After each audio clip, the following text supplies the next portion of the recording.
بسم الله الرحمن الرحيم ألم تر كيف فعل ربك بأصحاب الفيل ألم يجعل كيدهم في تضليل وأرسل عليهم طيرا أبابيل ترميهم بحجارة من سجيل فجعلهم كعصف مأكول السلام عليكم. Broadcasting 24 hours a day, 365 days a year. This is Salaam Radio. Good evening, everybody. Yes, it's me, Sukhi, your host, as in every single week. Your weekly episode, and I'd say your weekly connection with yourself under Empowerment Tower show with myself. I'm not going to let you down with our guest this evening, but before I introduce that person, I'm just going to talk to you a little bit about how to engage and connect with us. If you're looking at us right now on Facebook or even YouTube Live, hello, this is us here in the office, in the studio. And if you'd like to get involved in any which way, please do connect with us on WhatsApp. You know the drill. The Inspired Tribe, you know it. It's 07745 278 978. I'll repeat it, 07745 278 978. And this is a warm welcome to everybody from around the world. I have some beautiful texts from somebody earlier on this morning when I promoted through a broadcast with our guest this evening. And I got a lovely message from somebody from Australia. So welcome to everybody in Australia and our listeners for this evening. Whichever platform you're using, whether you're tuned into our application, our app online, via salaamradio.co.uk, welcome, welcome, welcome. Well, this evening, I had a young gentleman who contacted me, and actually via my son. And his name is Ubaid. So Ubaid, if you're listening today, hello. Ranveer, my son, gave me all his details, and what he was talking about is a wonderful, wonderful initiative by Children of Adam, which we all know, which we all respect, and we have a massive affiliation with ourselves. It's a family fun day. If you're looking at me, I'm reading it now, the 7th of March. That makes it this Sunday, if I'm correct. Oh no, Saturday, I do apologise. And it's at the City of Peterborough Academy, and it's between 12 and 5 p.m. It's a free event, 7th of March. Please come, enjoy. It's actually a fundraiser. There is no charge to be there. It's a family fun day. It's for the Children of Adam, raising money. And basically, to be honest with yourself, there's arts and crafts, there's mechanical bulls, there's inflatables, there's supercars. Oh, wow, I might go there. Or supercar games, I'll read that properly. Food and much more. Please, please, please be involved. It's a five-a-side tournament as well, football. What a wonderful initiative for Ubaid to actually make the effort of communicating with us. I think he also connected with one of my grandnieces, and her name is Ravinda, and I think he contacted her as well. We went to school together. So I hope you've enjoyed that, Ubaid, and you are a superstar now, you see. You're welcomed and mentioned across the whole of the globe. Everybody knows your name. So this evening, I really am personally humbled, connected, blessed to have met somebody who has a vibration that I truly align with, in the sense of, by all means, I've met and spoke to so many individuals, which I'm truly, truly grateful for. But somebody who's been through a very similar disassociation with what we call materialness, but also a reconnection with oneself. There's a lovely saying that says something along the lines of this. If I can share it, it's like, Gattiyan jod liyan, which means I've connected all the bundles of hay.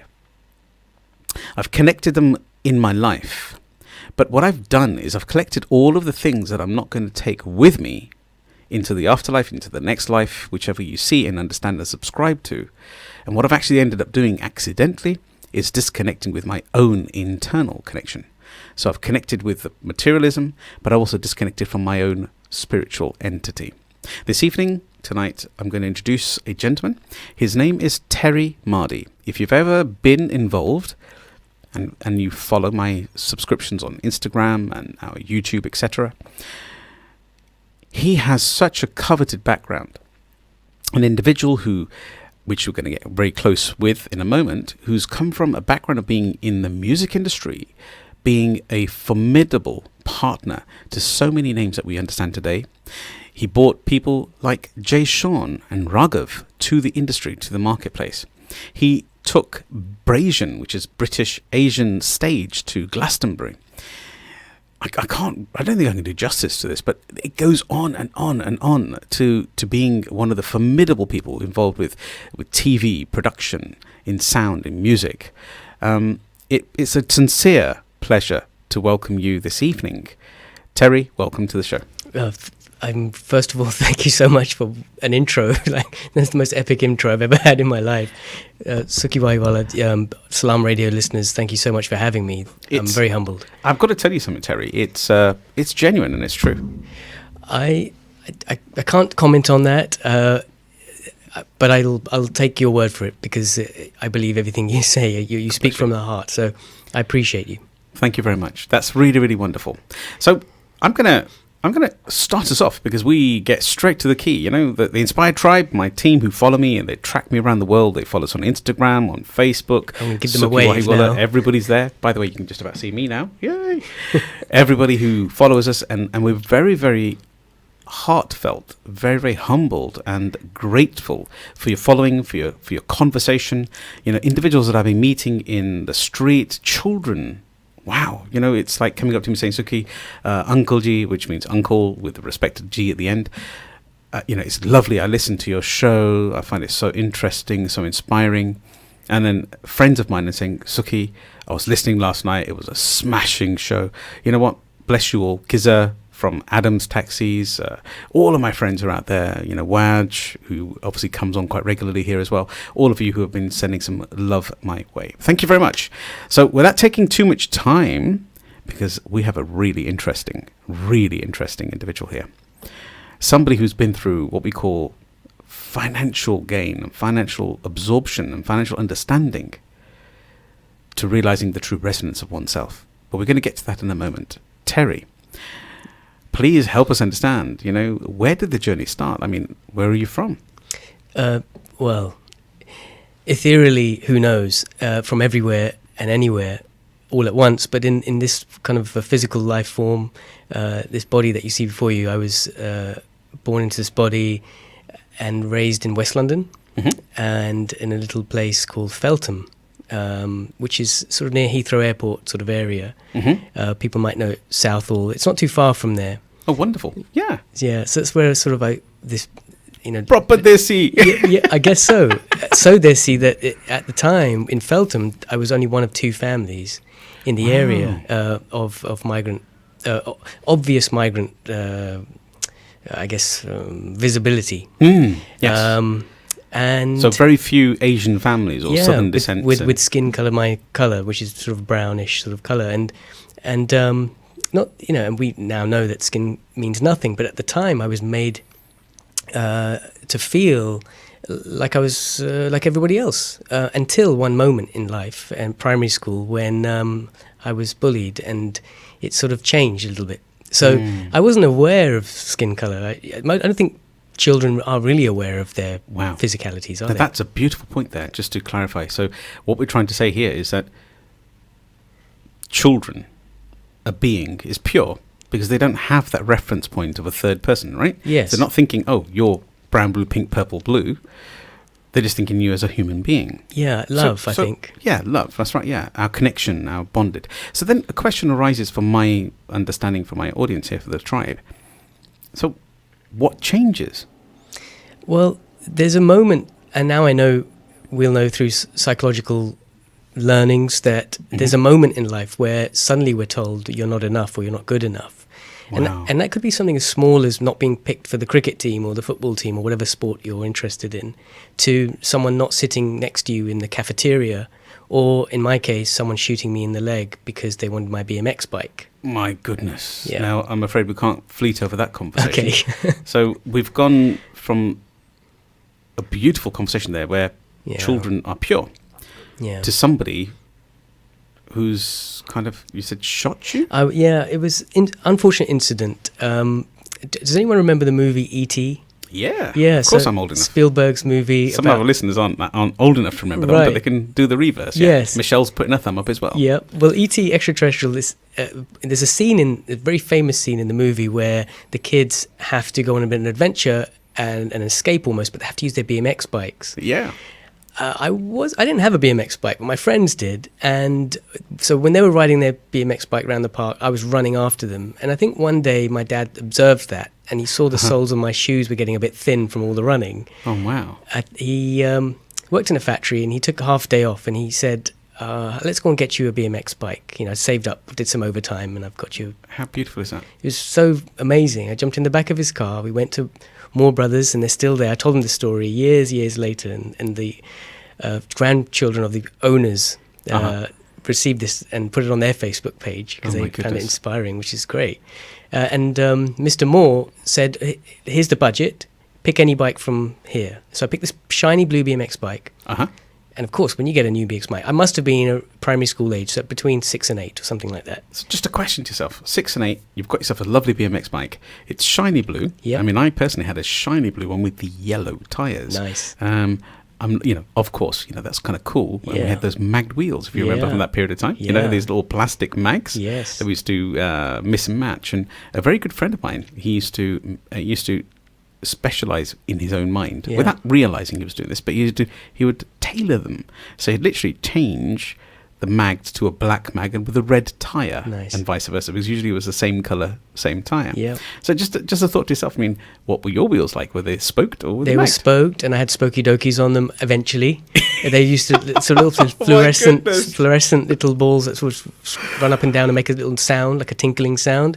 I've even seen it with my nephews and nieces when they were growing up. We used to cut bottles and put them by the tire as well, to make that... To make it sound like a motorbike. But it's really just, it's a poor man's motorbike, really. Wonderful. And I did that with a lollipop stick. And so we were doing, I was having all these visions that I will do this. And I went back the same day and the kids were still in the park. And of course, I ran straight up to my friends, rode up to them and said, "Look at my new bike." And suddenly it got a bit sinister because my friend and... he sort of looked at me and said, "Can I have a go on your bike?" I said, "Well, I just got it. It's my first maiden voyage."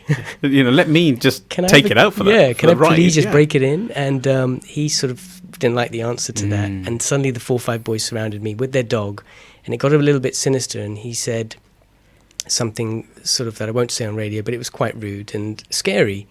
And we went from being best friends playing tag the day before in school to all of a sudden being told that I'm different to them in different ways. Yes, that you don't deserve this. It's not for people like you. And I thought, people like me, what does that mean? Yeah. And then he was explicitly telling me, and that's it. Yeah, with reference to colour. With reference to colour and race, it was not a nice word. Mm-hmm. And eventually, a few seconds later, next thing I knew, there was a loud bang, and I had been shot in the leg. Oh my goodness! And all I could think of is Mithun Chakrabarti, the Bollywood star. Right? Yes, I like this switch here. I've got to lighten it up because I'm not sad about it. I don't want anyone at home to be thinking, what a sad moment. Yes, it is. It's a very positive moment because it was one of the moments when I realised that it doesn't define who you are. Mm-hmm. Yes, I was scared. Yes, I didn't go to school for a couple of months. Yes, my father, who was working in a watch factory, had to use his monocle to fix watches to remove the shrapnel from my leg. Oh my goodness. Yes, so you didn't go to hospital? No, because my father felt at the time that if we'd gone to hospital, we might not have been seen as a priority because a couple of years earlier, my sister was born in that same local hospital and we were told that she would have to give birth, my mother would have to give birth in the corridor. Oh my goodness. Because there were no rooms for people like us, apparently. Oh my God, I've never ever heard that before. So, and thank you for sharing. What an amazing experience that can be reflected upon now, but obviously, lack of privacy and everything as well, hygiene and being born in a corridor. Yeah. But back to yourself, so your father had lost, at that time, he had lost the confidence in the system. He did. Yeah, and so then he literally took it upon himself to remove all this shrapnel from a real bullet, right? Yes, it was a hunting type thing, so it's like lots of pellets had gone in and a dart with poisonous material in there, so he had to get it out quickly, but we used haldi, turmeric, and traditional. Traditional remedies. And amazing. Within a couple of months I'd healed, and I've only just got a tiny scar now. Oh, God bless you for that, and thank you very much for sharing that live on You're welcome. On radio. But I'm not going to miss out on Mithun Chakraborty. You cannot mention. Okay, so you cannot mention the disco dancer and not tell me about so him. Mithun Chakraborty in all of his movies was not only a great dancer, but he was brilliant, sort of like Bruce Lee was in kung fu movies. He was a great fighter, and you know, a theatrical fighter, and with one broomstick he could defeat 100 men. And in my mind, that was what was happening. So I still felt like I had won. Even though I was on the floor crying a little bit, I still felt, but I didn't give them the bike because I'd gripped on so tight to the handlebars. They couldn't take it. They couldn't take it. So really, you'd clearly defended your right. Yeah. But at the same time, as a child, not realizing exactly what was really truly going on, had an instinct which you are very much in tune with now, which we'll talk in the second half. Yeah. You had an instinct as a child that if I gave my bike away, I have a feeling that I won't get it back. And what else would I have to give up? That might be the start, because the previous week, the same boy did not give my skateboard back, and that was playing in my subconscious. And I thought, this is just another thing they're going to keep trying to take from me. So. I understand. Well, brilliant. What a lovely message. Now, if anybody who's listening this evening, children, parents, have children that are going through the same journey as this, something similar. I'm not talking about the extremes of bullets, but I'm talking about an element of bullying or any kind of ostracization. It's not okay. We should stand up and actually connect with our bodies within the school who will reach out and help. So if not via your school, always connect to your teacher, go straight to the headmaster if necessary, or go to your doctors and speak to your doctor. They'll all help very, very immediately. So please do not sit in silence expecting it to go away. Thank you. Yeah. So that was a really sort of, I guess, years later I managed to sort of regress. And a year later I was adopted. Something happened within my family system where I had to be given up for adoption. And I went from an area where I was one of only 2 brown families in the area to an area called Hounslow, which if anyone knows the area, wow, it was the complete opposite. Yin yang, it's like chalk and cheese. It was loads and loads of South Asian people, and everyone looked like me. And there was one boy in my school, I went to secondary school, and he looked like the people I'm used to seeing. His name was Daniel, and he had fairer skin than everybody else, and I sort of naturally, innocently gravitated towards him because that's all my friends looked like him. And I'd actually still at that point didn't know that I was any different. I understand. So literally, you went to a new school. You were surrounded by, you could say, more ethnic individuals. Yeah. And then you thought, hang on a second, there's somebody that I can recognize and relate to. Yes. And you became Daniel's best friend. We were great friends, and we stayed great friends. But over the course of my 7 years at that school, I made friends with everyone and anyone. And it was just a beautiful opportunity. But it's just a little observation that I made, is that we tend to stick to what's familiar, but there's so much beauty just outside of our comfort zone. Wow. And so we must go there, because it is safe. Just so powerful. And if anybody's listening, you understand that we must push ourselves outside our comfort zone. And one of the things that I always like to say, sorry to talk and interject a little bit, but I think it's so important that we only ever learn in our comfort zone when we're out of that comfort space. So if it's something that you haven't naturally done, this is exactly what you're saying, is you hadn't met other friends at that time of different ethnicity and colour. That within itself was the expansion you craved. Subconsciously, perhaps. I wasn't even aware. And that's the thing about these learnings, is that you're not aware that you don't know. Because it's like there's things that you don't know. Like I don't know much about astrophysics. You probably do. And then there's things that I do know. I know a little about music. I know a little bit about the food that I had this morning, right? But there's stuff that I don't know. And it's that sort of realm, that sort of abyss that is made out to be a scary place when it's actually the most amazing playground in the world, in the universe. And I encourage everybody to go there. Yeah, it's a wonderful place. And you're just talking about not knowing what you're knowing.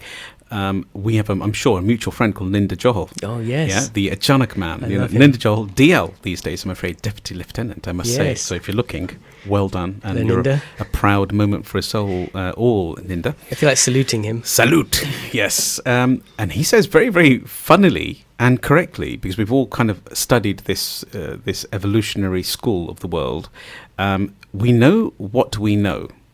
We don't know what we don't know. But we don't know that we don't know what we don't know. Exactly. He just leaves it in that lovely conversation. It's like, that just blew my mind. I'm like, I've got so many don't knows in there. I don't know which one to go with. Exactly. But if you please rewind and listen to it again, you'll really get it. So, Linda, it's all your fault. Yes. Please, back to yourself here.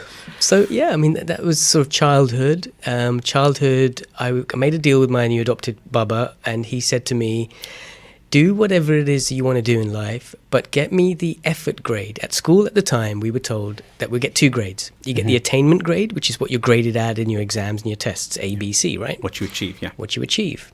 But then you get another grade, and that's the effort grade. And that's what the teacher will put on the top of the form to show how much effort I put in. Wow.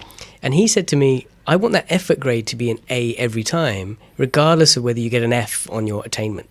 Wow. So don't get so attached with the outcome, but with the effort put into it in the first place. Correct. This is so beautiful. It's like our children are listening this evening, and they know that that's actually one of the emphases we've always put into their mind. So I'm really connecting with Baba over there. Baba meaning father or dad in Punjabi, Yes. Hindi as well, in Urdu. Yes. So thank you very much for bringing that to call. Yes, and please continue. Baba will be watching down on us or through us now, and he always taught that. And so there was this kind of the deal that I made with him, and I was really, really pleased that I got to have a little bit of freedom. And that's when I started my vinyl collection. I started, first of all, recording music off radio, listening to Choice FM in London at the time, which doesn't exist in the same way. It's a Jenny Francis show, and she's played R&B from America, and they used to sing about the plight of the black community. They used to sometimes she'd play songs and have quotes in there from Martin Luther King or and soulful stuff from Erykah Badu and people like that,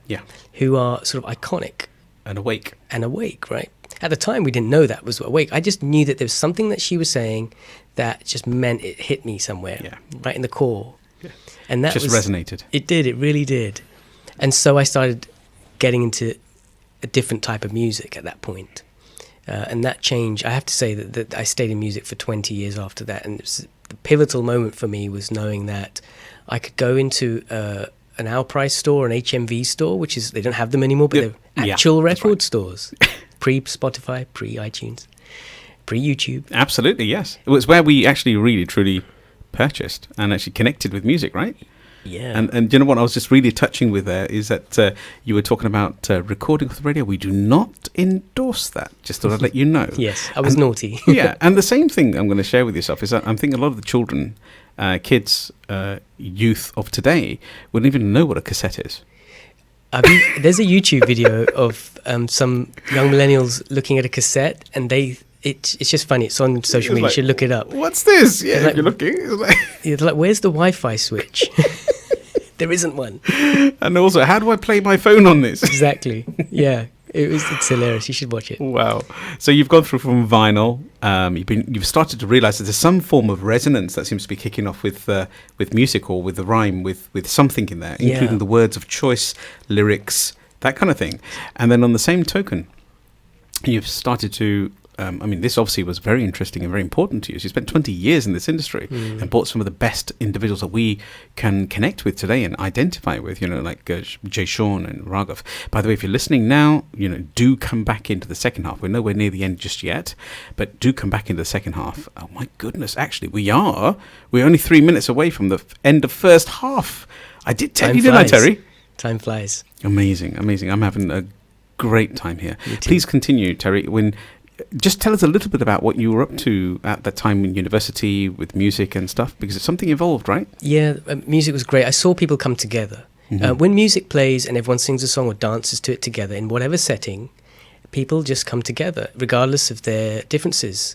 And it's the focusing on that similarities that I really then took away from it. I was like, this is something that's possible. I want to do this for the rest of my life. Wow. So you're talking about caste, creed, colour, everything, gender, the whole lot. It all went out the window. As soon as the record dropped and people were in the moment of the music, we were unified. That's just so profound. Yeah.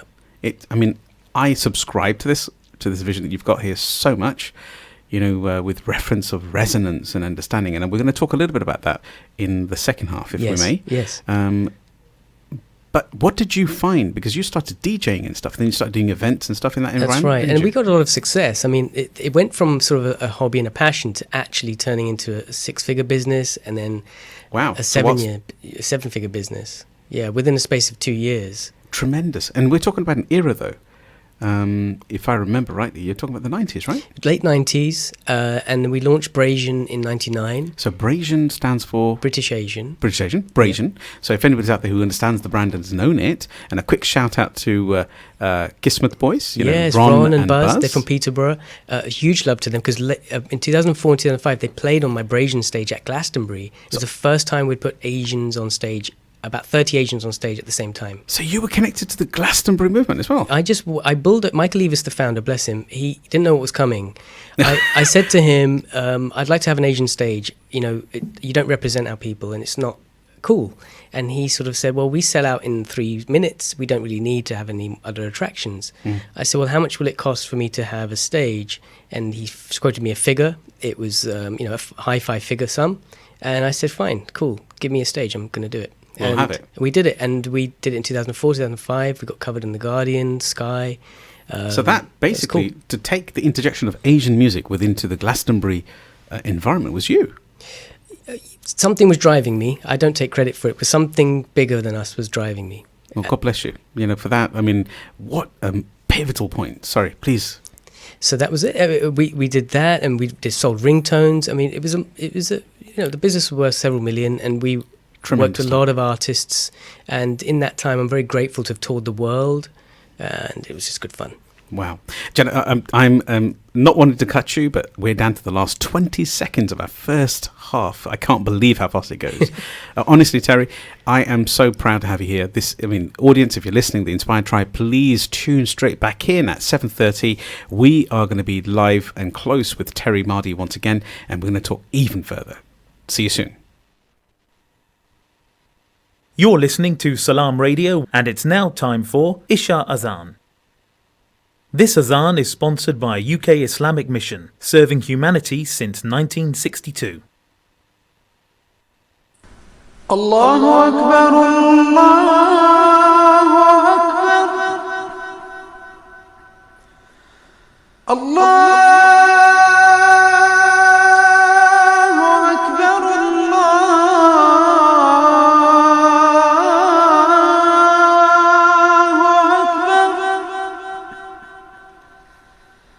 أشهد أن لا إله إلا الله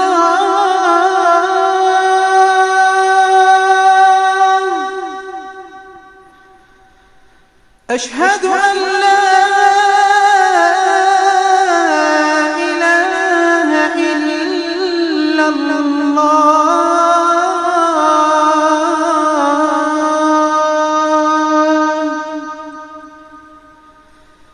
أشهد أن محمدًا رسول الله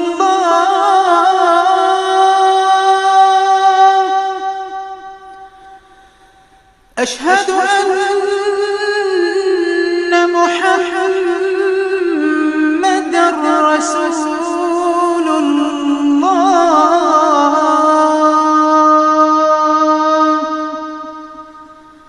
حي على الصلاة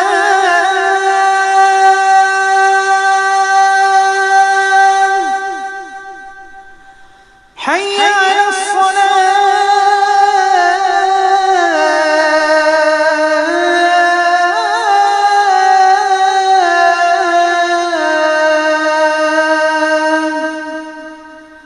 حي على الفلاح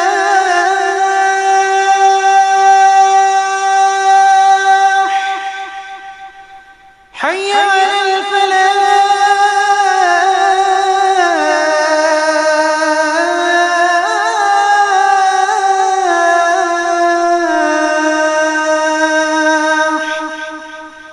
الله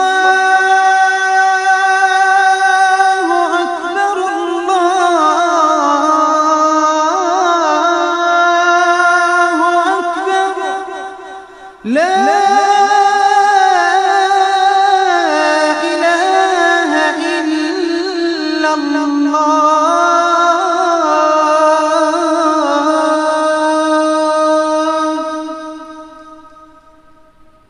الله أكبر الله أكبر لا إله إلا الله اللهم صل على محمد وعلى آل محمد كما صليت على إبراهيم وعلى آل إبراهيم وبارك على محمد وعلى آل محمد كما باركت على إبراهيم وعلى آل إبراهيم في العالمين إنك حميد مجيد.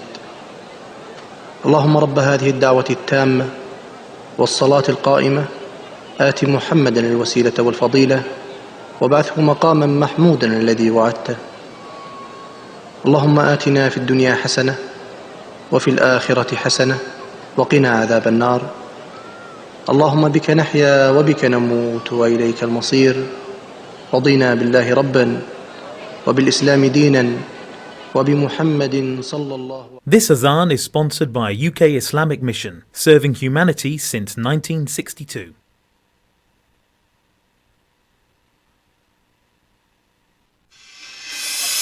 Peterborough's community radio station, Salaam Radio, 106.2 FM. Wow, what a lovely intro there. There's a nice bit of guitar there. Okay. Well, welcome back to the Salaam Radio Empower Hour show with myself, your host, Sukhi Wahiwala. And this evening we have Terry Mardi, who, if you haven't tuned into the first half, please rewind and have a look and have a listen. You know, if you're on YouTube, please comment, share, like. If you're on Facebook, do the same again. This gentleman has come from a tremendously humble background. Been through some...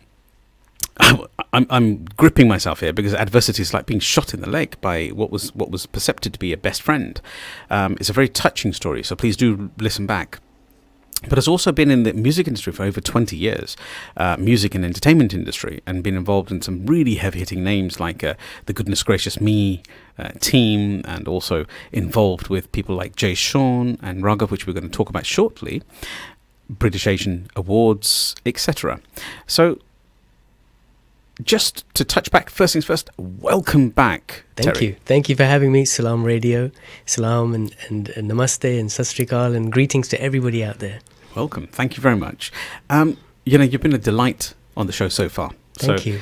I'd like to touch back, if I can, just a little bit. We were just towards the end touching just a little bit about that journey within the university scene of your music and how you touched in that space. If anybody would like to listen back, please do. But please engage and connect with this one. Send us a text if you need. You know the drill. It's 07745 278 978. Please WhatsApp us and we'll communicate directly with you if you have any questions.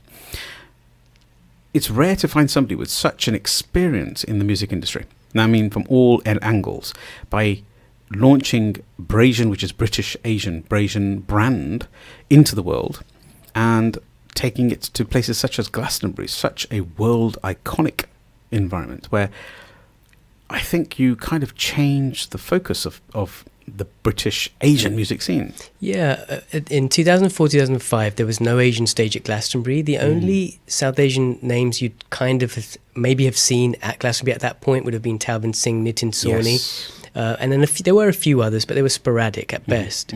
My aim and goal at the time was just to make it a permanent fixture, because I recognised that the British Asian community were the largest ethnic minority group in the UK at 7.5% or so at the time, and I thought, well, why aren't they being reflected on the largest stages of the music festival markets? Yes, absolutely. And I just felt like, it was an undersight on behalf of the music industry. So I A just sign wanted- of the times, I suppose. maybe a sign of the time, maybe ignorance, maybe just they weren't aware, just lack of knowledge. Why fix it when it's not broken? Right. So I just piped up and put my money where my mouth is and sort of bought a stage. And since then, the BBC Asian Network and I handed the reins over to them. In 2006, there was no Glastonbury. The idea was to let the grass grow back because it's done in a farm. Okay, So, okay. so I said to them, look, take that year to sort of recollect. Let me hand it over to you. I'm sort of a small operation. You guys are a larger operation. National operation. Right, and you've got sort of budgets for these things. Why don't you carry on? And so I handed the baton over to them. And what it manifested in is their sort of BBC introducing type stages. But it never really sort of understand. stuck because Glastonbury changed management, became a corporation. Although it's still run by the Evis family, it's got more investors involved now. Investors, and I suppose you could say corporatized it a little bit, yeah. Yeah, and you can see that from the roster. Just look at the lineups pre-2006 to now. And they've changed a lot. But that's okay. The idea was to sort of demonstrate it's possible And then once people have seen that, they can then emulate and do whatever they want to do. And so basically this is circa around 2005, 2006, you've taken an exit from it, right? Yeah, so I was done. I did my 2 years. It wasn't cheap to do, and I couldn't sustain it at the time, and felt actually that somebody else should take over. I'm a startup type of entity. I like to start and let somebody else pick the reins, right? And to carry the torch onwards. Yeah. So since then, I took it to America. And I went over and I started a company over there called Desi Hits. Oh, right. Okay. And was that you? Yes, with my friends Anjula, Acharya, Ranj, and Aaron, the four of us. My goodness. Now, I was in the music industry a little bit, and I knew of Desi as well. Okay, so we raised about $7 million investment. So that's probably why you heard of it, because we had a lot of noise made around the time for about 3 years, from 05 to 08. And we did lots of things, like 50 Cent. We took him to India. We fed him a laddu, which is an Indian sweet. What year is this then? 2005 or 6. It's on YouTube, and you can type the Desi Hits 50 Cent Bhangra, and he's doing. So that's your fault. Sorry. Sorry, not sorry. But also there's sort of Lady Gaga in India, Cassie, Wyclef Jean. There's a long list of sort of American artists that we wanted to Desify, and we did that between those years. And then the recession happened in America. Sequoia, this big firm, sent out an investment firm, said, that's it, no more investment, we're going to have a huge recession. There's massive... And we're pulling back. And everyone was pulling out of businesses. And so I sort of took stock of what I wanted to do, and I came back to the UK, to the roots, to start Terry Mardi Group as we know it today. Got it. Wonderful. Now, we're going to touch about Terry Mardi Group in a second. But just before we go into our current time, there's something that really interests me at that time within... your journey within the music industry. Now, just around the 2003, I think that was Munna and the Bachkiro, that kind of scenario with PMC and Ninder being the name behind Natural Records and bringing it forward. When we spoke to him, it was very key for him. One of his missions was to bring it to the general market, the market. Would you have suggested that era was probably the most profound crossover period? The word crossover was used a lot at that time, and I haven't heard it in recent years. Our sole aim was to, as I like to call it at the time, was putting brown people on the map. To say, look, we exist. Respect. It wasn't a takeover. I didn't like the idea of an Asian takeover. Asian invasion. I didn't like those words. They were destructive. They felt innately aggressive. They do, yes. And I just thought, no, just representation would have been fine. And so I called it, let's just put them on the map. Let's put this community of people. Beautiful, humble, That's very love-centered. And actually, when I hear Riz Ahmed speak, post Star Wars, post Channel 4, post all the things he do, and he talks about representation today, and he's an old friend of mine as well. He speaks the same language. Wow. And that's the Riz Ahmed, who was actually the gentleman who started up way back in Four Lions. Was it Four Lions? Yes. Four Lions, yes. Four Lions, and there's now a prime star, right? Exactly. And, in Hollywood... Star Wars, etc. Oh my gosh, so many movies. And Marvel. He's gone back to his roots now, and he's doing a really interesting independent movie. So if you're a follower of Riz Ahmed, I do recommend you check out his independent film coming out soon. Okay, well maybe if he's in the UK, you'll probably be able to connect us up sometime. Yeah. We'll help him promote that here via the station as well. Yeah, so he talks about representation. 10 years prior, we were having private conversations about it, and I was the vocal mouthpiece at that time. Since then, I've become less of a vocal mouthpiece. I've become much more behind the scenes, so much so that I actually, you kind of alluded to it before the break, I actually left the industry after starting 48 companies in sports, media, fashion. What a record. 48 companies in startup environment. And I also remember that you mentioned way back in 1999, you still managed to raise £1 million. It was the first That's a biggie. South Asian site at the time, Brasian.com, and there was another one called Yara.com. Mark Stripple, who was involved in that, who's now the head of BBC Asian Mark Network, is a very good friend. Yeah, and One Extra. So it's Yara.com and us. There's a couple of others as well, but we raised some money, and 1999, our claim to fame, because it might be interesting for people listening, but Beyonce was part of a group called Destiny's Child. Yes. We got to interview her and ask her whether she would wear a bindi. And in 1999, she said she would.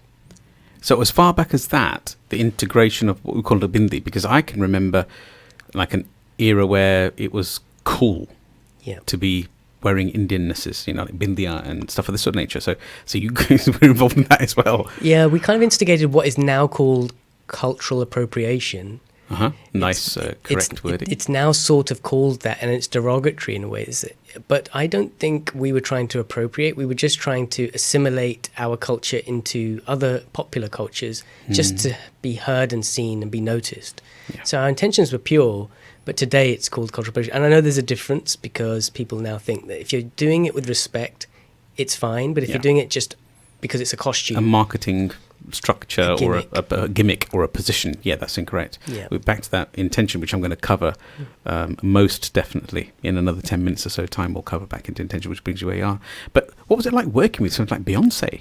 She was easy to work with. I remember we did a concert with my friend Hanif, and I was so blessed. It was in Lee Valley Sports Centre in North London, and it's just a sports hall, a basketball hall. And she and the Destiny's Child girls pulled up. We gave them the changing room to change in. Her father, Matthew Knowles, was promoting them at the time. And they were just so humble. They just came on, they did 3 songs, and they left. And we gave them whatever we could afford, and that was it. And they were happy to take that? They were so easy to work with. And we knew that they were going to become huge stars because it was so easy to work with. So what an amazing story there. So you heard that first here. It's such a beautiful story here with Terry Mardi. It's an amazing conversation. Terry, I want to take this conversation into a little bit more about people that you have worked with. You worked with people like, I know you're not a Mr. Material, so I'm just getting this very, very clear. I understand that. But you've also assisted people like Jay Sean to the marketplace. And Bindi, his father, is a very, very close friend of mine. Yeah. I was actually in exchange of conversation with him this morning. So beautiful. Sasrikaji. Sasrikal, uncle. Yeah, and so just help me with the flow of that conversation. So you him and also Raghav, yeah? So Jay Sean and I grew up in the same area, Hounslow, and we used to play basketball together on Sundays and Tuesdays. Wow. And we're still to have a rematch because we'll have this sort of banter about who was better at basketball. So who was? Yeah, who knows? We'll find out one day, I'm sure. And we trash talk. It's what you do on the basketball court. All right, yeah, absolutely. Yeah, and so he used to turn up, and he was rapping in a group with his cousin Pritpal, and it was called Compulsive Disorder. Okay, so Pritpal, and at the time Jay Sean was called Nicky J. That was his name. So it's Nicky and Pritpal, and he came into my barber's one day. Because I've always had colour in my hair. So I was having colour in my hair, red colour put in my hair. And he ran in and he said, I've got this demo. I want to sing now. From rapping to singing. And I was like, but you, what? Why do you want to do that? That's weird. But anyway, give me the CD. And he said, will you pass it on to any producers that you know? You think of, yeah.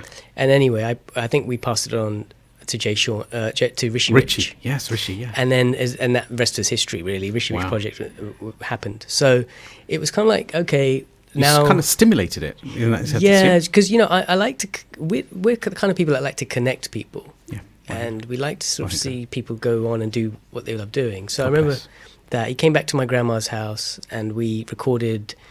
Sunshine Anderson's song called Heard It All Before, and I still have a recording. It's going to be put in my book, the Urban Desi documentary and encyclopedia. Oh, wow. So it's the only place you can so you hear that first archives, yeah. So it's like all the mini stories that you've accumulated. Because you can imagine, like, there's so many, over the 50 years of Urban Desi culture, which is a fusion of South Asian culture and Western music beats and, urban culture, that's a lot of history. I'm waiting. I'm going to wait for when it comes out and my signed copy. I'll look forward to that one. Oh gosh, I'm not sure it might devalue it having me sign it. But maybe we can get some of the staff to sign it. Oh yeah. Oh, do you know what? Honest truth is that if the audience hasn't already picked it up, we've really kind of bonded and connected, and it's an absolute sincere pleasure having you on the show. Likewise. In many, many lights, many, many ways. I just want to say thank you for reaching out and doing what you do, because your empowerment hour is genuinely, it should be an empowerment days or weeks or months, because it's so important in today's age. So I'm just blessed to be here. Thank you very much, Terry. And I'm going to reach out a little bit and say thank you very much to the production team, and also to Amgola, who was actually a guest last week. And she's a younger sister of mine. She puts a lot of effort into helping communicate our message across and bringing the right individuals to the show, guests-wise. So thanks, Am. Love Am, yeah. I am. Yeah. So back to just an understanding with reference to explanation with how did you touch with Raghav?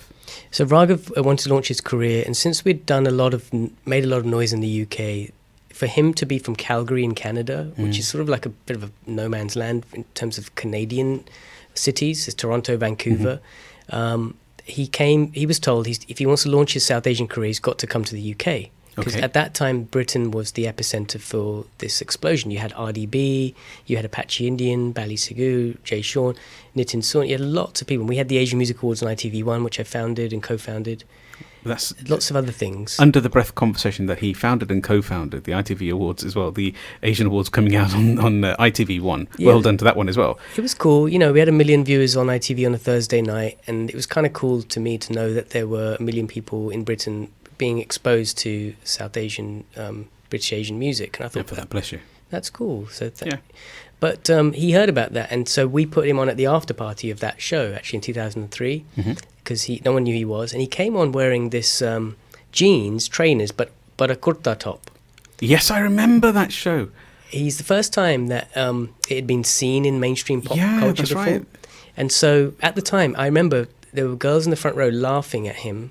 Because of how he was dressed. How he's dressed with this kind of like spiky hair, because that was the fashion then. And literally, I told him, and he was kind of noticing it, going, oh, they're laughing at me. I said, don't worry.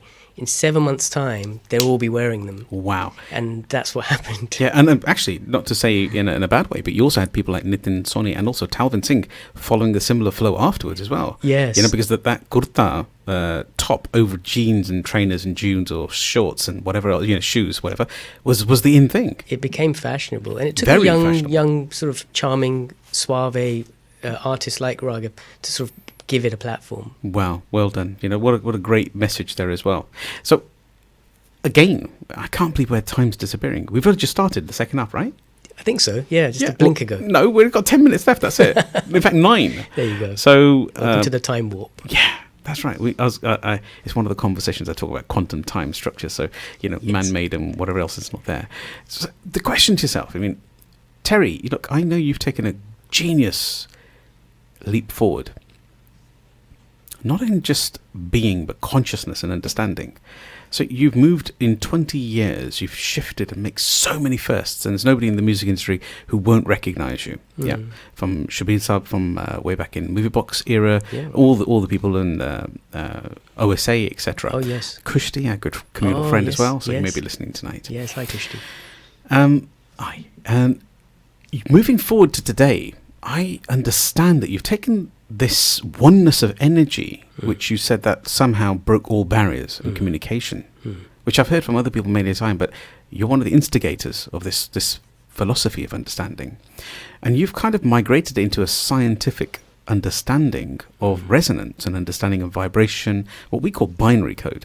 Where are you today? You're really in this space of explaining what actually happens to a person once the vibration kicks in. Is that right? Yeah, it's so. Please. I guess the analogy I'd like to use is the food analogy. We all know food. We all eat food, and before 1991, before the FDA, which is the food authority in America, instructed the food industry to conduct a scientific analysis of what food actually is. Prior to that, we were told meat and 2 veg or this many portions.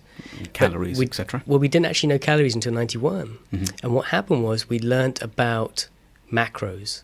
For the first time, they introduced the nutritional label. Now, if you look at any packet that you purchase from a supermarket, you've got fats, proteins, kilojoules, sugars, starches, fiber. Yeah.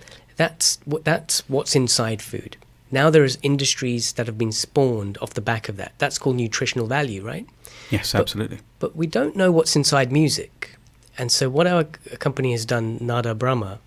Nada Brahma, could you please just pronounce that again? Nada Brahma is basically Sanskrit for the universe's sound.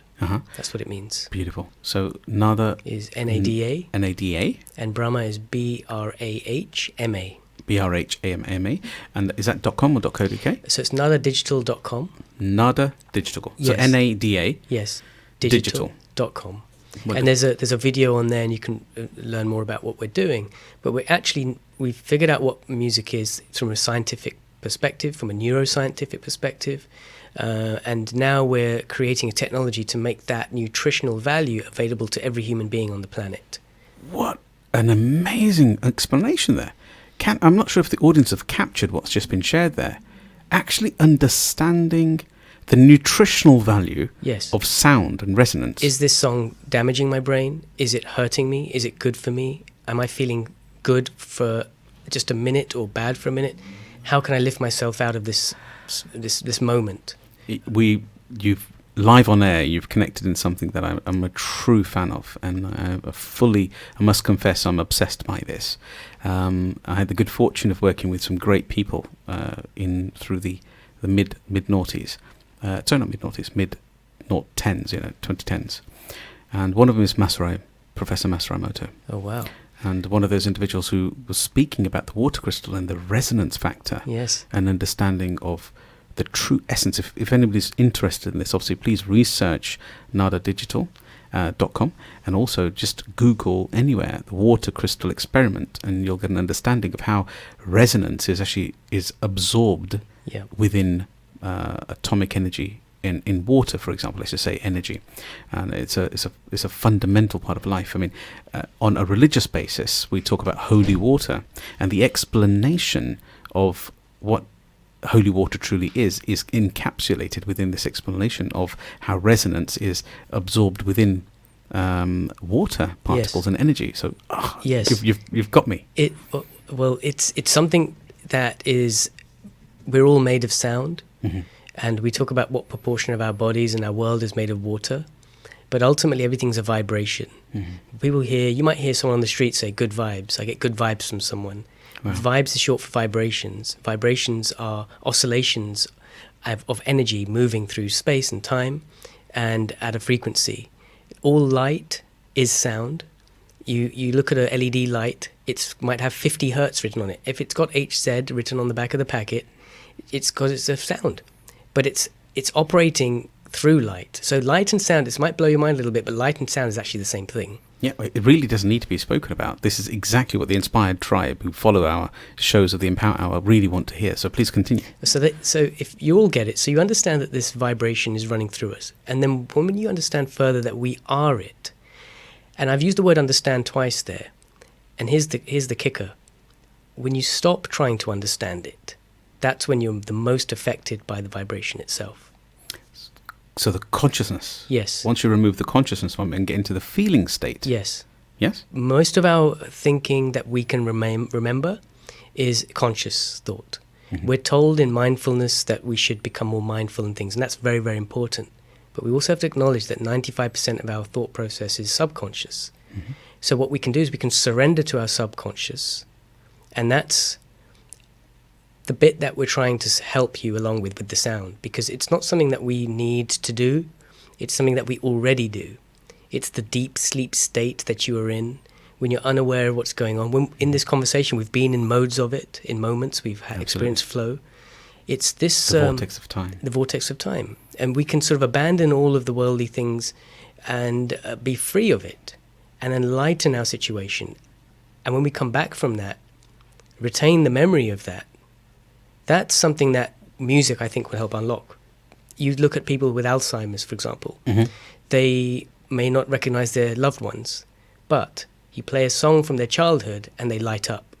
Absolutely proven. So there is messages in sound, even in the tone of our voices. We can tell if someone's sick, you know, your loved one, you call them up, and you know something's not right from the vibration in their voice. Wow. What is that? Imagine you could understand that much more, and you had a tool at your disposal that you could sort of use to sort of diagnose what's going on. Now I know why we're connected. Yeah. Now I know why our journeys have crossed today.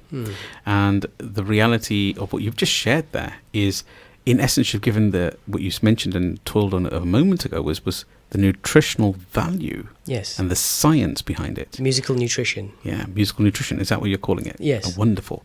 And I confess, I have to say, I absolutely subscribe to your vision, because I talk about exactly the same space in the resonance understanding of human emotional psychology.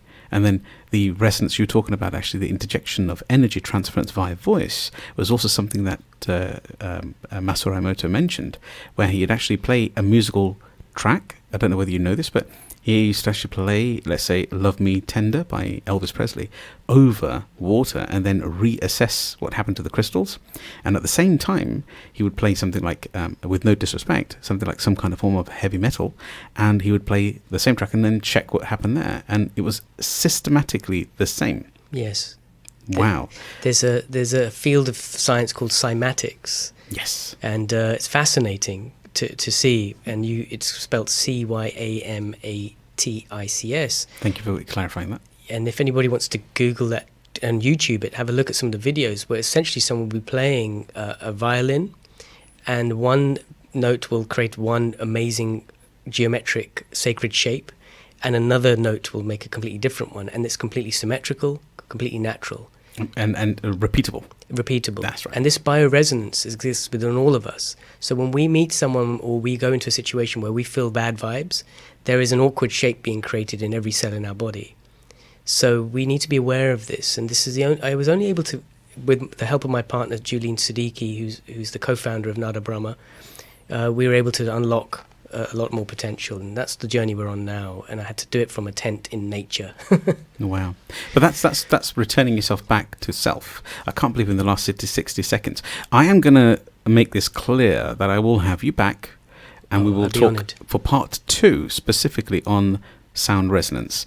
And that's some of the things that I love to talk about in essence, because anybody who knows my background from Ice Direct days, it's very much a sound engineering organization. So we can't let you disappear very quickly. We're only on 30 seconds, but what do you leave this world with? What's your message? Just quickly. Essentially love. There is nothing but love. If we return to love, and that space of being a loving being, first of all starting with yourself, and then if you find that difficult, just love your breathing. To concentrate on breath. Come back to breath. Honestly, come back to breath. It's been an absolute pleasure having you on here. Terry Mardi, you have been a pleasure and an absolute inspiration. God bless you always. Thank you, Sukhi. Everybody else on the Empower Hour, thank you very much, Inspired Tribe. See you next Tuesday once again. Stay tuned to Salaam Radio after this short ad break.